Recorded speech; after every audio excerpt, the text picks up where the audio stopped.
Hello everyone, welcome to the e-learning platform initiated by Science Park Savitribai Phule, Pune University. This is the last part for systems in human body. We are covering two chapters, chapter 12th from SSC and chapter 10th from CBSE for 7th standard. Today we are going to see all about respiratory system. We are going to take an overview of the respiratory system. So let's see what are the organs of respiratory system. Obviously, nose. We take in all the air and we breathe out all the air through nose. Then comes trachea. Trachea is a part which connects the nose, the windpipe to the lungs. Then comes obviously lungs, which are basically the essential part of our respiratory system. They do the main function of exchanging the gases. Then it is diaphragm. Diaphragm is a membranous sheet below your lungs which helps us to breathe. The entire process starts when we breathe in the air. Air is mixed with lot of different gases, but we only take in oxygen. For this we have lungs. They function continuously. The inhaled air from nose travels through the windpipe and through the trachea into the lungs. Then the oxygen gets mixed with blood and carbon dioxide from the blood is released out of the body. When we inhale, we fill both our lungs with air. So to bring more and more air inside the lungs. And when we inhale, we restore. There is something called as diaphragm, as you can see here in the C shape. So this is called as diaphragm.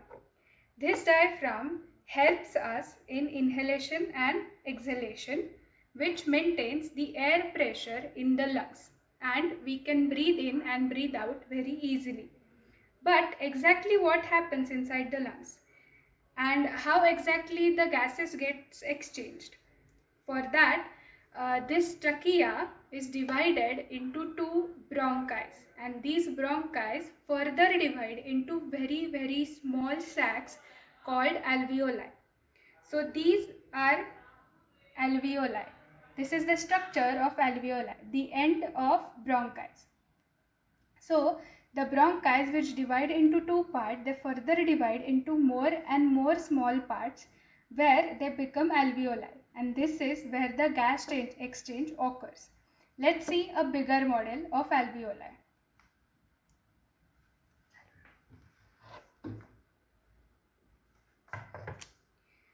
So this is how the alveoli looks like.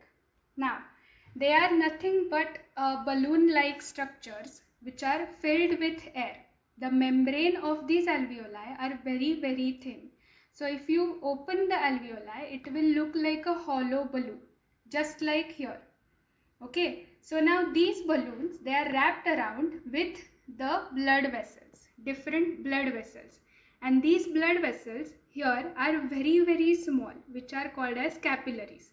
So this blue colored is pulmonary artery.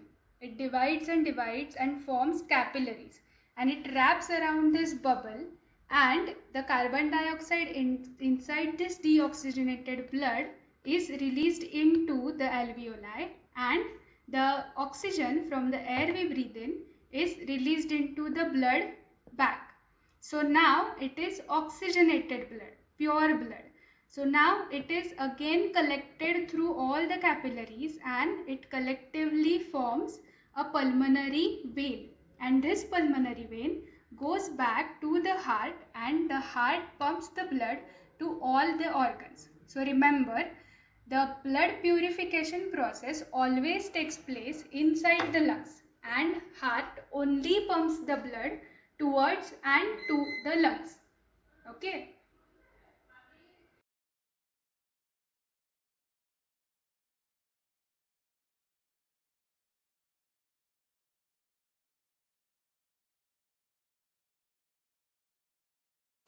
Okay, till now we have seen that when we breathe in, our lungs expand, grasp all the air, and when we breathe out, our lungs go back to the normal position. right? And our diaphragm, that is Shwasapatal, helps in doing that, helps in breathing, okay, in changing its volume, changing its shape, in expanding. Okay, so now we are going to see how actually it happens. Alright, so we are going to do an experiment, and for this we are going to need a plastic cup or any cup which you can put a hole in at the back. Then we are going to use a Y-shaped pipe. If you want to do this at home, you can use straws to make such Y-shaped pipe.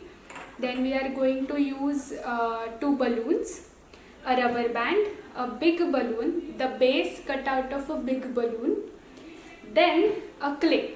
Okay, so first what we are going to do is we are going to put these balloons at the two ends of this Y-shaped pipe, and they are going to resemble as our lungs. Okay, so they are basically acting as our lungs, and this Y-shaped pipe is acting as bronchi which go into the lungs. So it basically, this is like a trachea, and it divides into bronchi and it goes into each of your lungs. So when you breathe in, it goes through here and to your lungs. So we are going to insert this inside this cup. So you can say that this cup is acting as a rib cage or a cage which secures your lungs. And then to secure this pipe, we are going to just put a clay around its neck. Okay, so that it will not move, and we can see the results nicely. Alright, so now this is like a rib cage inside which you have your lungs, and let's put a diaphragm in. Okay, so this big patch of balloon is going to work as diaphragm. So I'm just going to put it over this and try to stretch it, not too much, but it should have a good stretch so that it will act properly. So it is all based on air pressure. Okay, so for air pressure to work nicely, we have to have a good stretch, and then I have secured it with a rubber band. So now I try to, okay, inhale and exhale, inhale and exhale, inhale and exhale. Okay, so basically this is what goes on inside our lungs. So when we breathe in, the lungs expand and the diaphragm goes down, and when we breathe out, the diaphragm comes up and the lungs restore their position. Till now we have seen the respiratory system in humans. Let's talk about respiratory system in animals. So this is the picture of cockroach's respiratory system.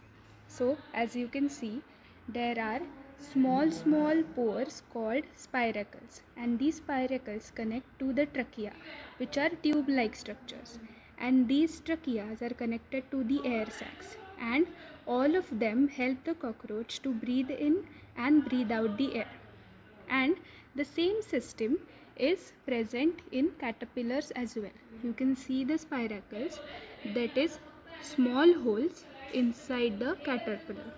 The skin of earthworm helps the earthworm to breathe as well. The skin is moist, which helps in burrowing as well.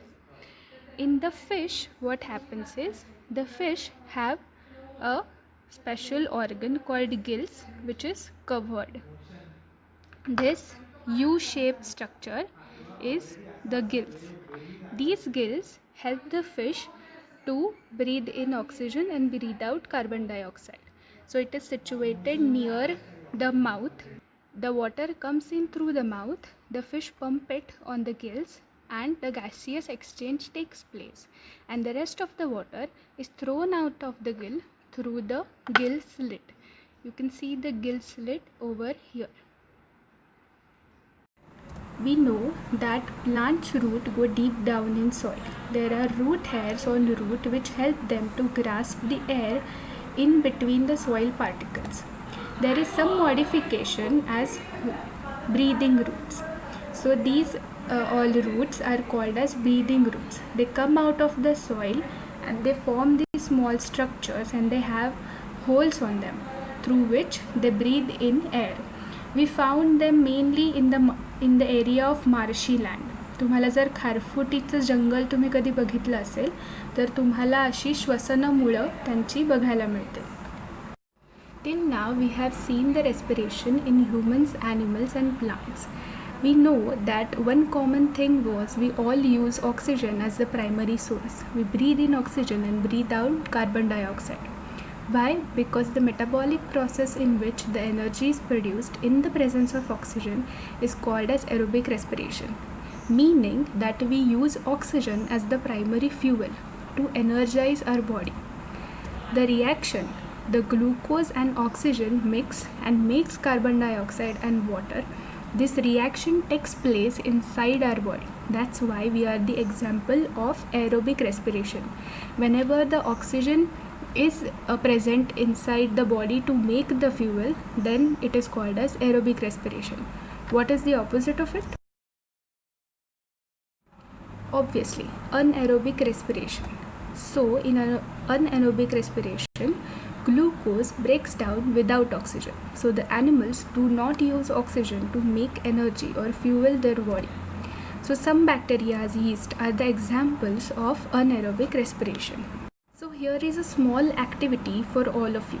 Here are few things I have kept which are the activities we do in everyday life, like swimming, running, cycling. Not right now maybe, but we do them on a regular basis. Dancing, eating, watching TV, hiking. You have to decide which activity needs more energy than the other, and you have to place them in order from lower to higher. Okay? And there is another activity I want you to do. Take a glass, fill it with lime water, put down a straw in it and blow in it. What happens? You only tell me. Okay? Do this experiment and let me know what happened to that lime water. Thank you.